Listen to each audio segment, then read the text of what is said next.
এই পাকিস্তান হোক বা মাওবাদ হোক, তাদের জন্য কষ্ট পাচ্ছেন কারা?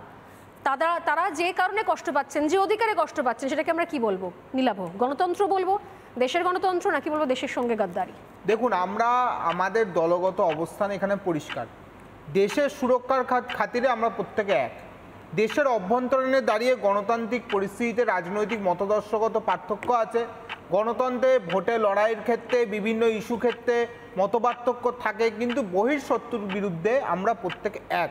এটা আমরা পাহেলগাঁও ঘটনার পর থেকে আমাদের দলের শীর্ষ নেতৃত্বের অবস্থান, এবং আজও সেই অবস্থান।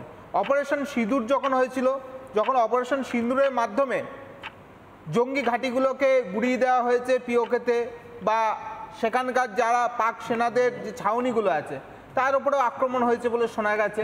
তো এই পরিস্থিতিতে দাঁড়িয়ে আমরা পরিষ্কার বলেছি, দেশের বাইরে যেই শত্রুরা পাকিস্তানি হতে পারে, যে পাকিস্তানের মদতপুষ্ট জঙ্গিরা যেই ঘটনা পেহেলগাঁওতে অত্যন্ত লজ্জাজনক, নিন্দাজনক, মানবতা বিরোধী যে ঘটনা ঘটিয়েছে, সেই ঘটনার বিরুদ্ধে সরকার যে পদক্ষেপ নেবে আমরা প্রথম দিন থেকে বলেছিলাম, সেই পদক্ষেপের ক্ষেত্রে আমরা সরকারের সাথে রয়েছি ভারতবাসী হিসেবে।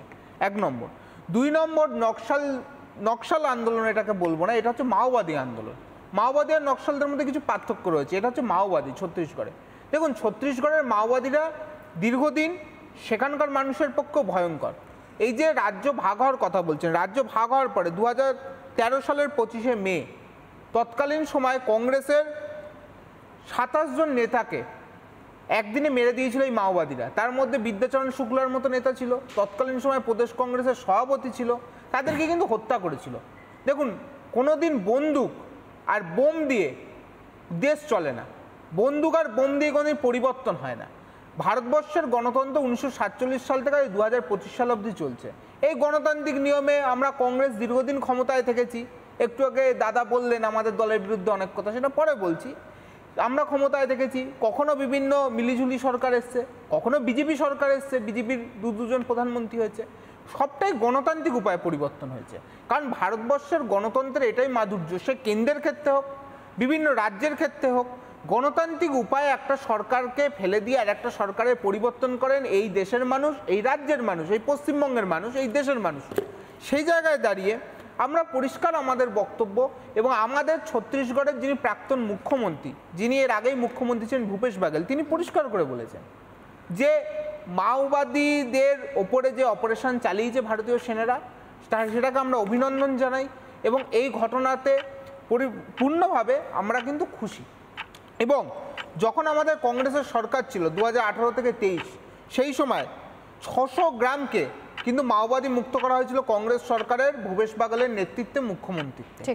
সেই জায়গায় দাঁড়িয়ে আমাদের বক্তব্য পরিষ্কার। এখানে আমরা আগেও বলেছি, আবারও বলছি, ভারতের মধ্যে থেকে অস্থিরতা তৈরি করা হোক, ভারতের বাইরে থেকে পাকিস্তানের শত্রুরা অস্থিরতা তৈরি করুক, পাকিস্তান থেকে জঙ্গি এসে এখানে অস্থিরতা তৈরি করুক, তাদের ক্ষেত্রে উচিত শিক্ষা দিতে হবে। কারণ যারা মানুষের, সাধারণ মানুষের, যারা ভারতবাসী, তাদের জীবনযাপন, তাদের জীবনের ক্ষেত্রে, তাদের সুরক্ষার ক্ষেত্রে একটা ঠের হয়ে দাঁড়াবে, তাদেরকে তো কোনোভাবেই আমরা টলারেট করতে পারি না।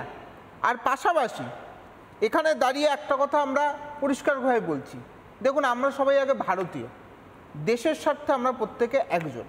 এই মাওবাদীদের উপদ্রব আমরা পশ্চিমবঙ্গেও অনেকদিন দেখেছি। এই মাওবাদী আন্দোলনকে হাতিয়ার করে পশ্চিমবঙ্গ সরকারে আজকে যারা বসে রয়েছে, তৃণমূল দল, তাদের ক্ষমতা আসে এই মাওবাদীদের হাত ধরে।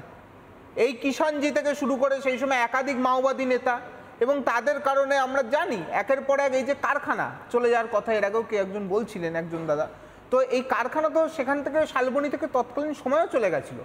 কারণ কোনো শিল্প গোষ্ঠী যারা বিনিয়োগ করতে যায় ভারতবর্ষের যে কোনো জায়গায়, তারা যদি দেখে সেখানে স্থানীয় সুরক্ষা নেই, সে তৃণমূলের সিন্ডিকেট রাজের কারণে হতে পারে, মাওবাদীর কারণে হতে পারে, সেক্ষেত্রে তারা সেখানে বিনিয়োগ করবে না। বিনিয়োগ না হলে কর্মসংস্থান তৈরি হবে না, ভারতবর্ষ এবং পশ্চিমবঙ্গের যুবক যুবতীরা, যুব সমাজ বেকার হয়েই থাকবে, এটা পরিষ্কার। নানা ধরনের কন্টেন্ট দেখার জন্য লাইক করুন, শেয়ার করুন আমাদের ফেসবুক পেজ, সাবস্ক্রাইব করুন আমাদের ইউটিউব চ্যানেল। পাশাপাশি অন্যান্য ব্রেকিং নিউজের জন্য অবশ্যই চোখ রাখুন রিপাবলিক বাংলায়।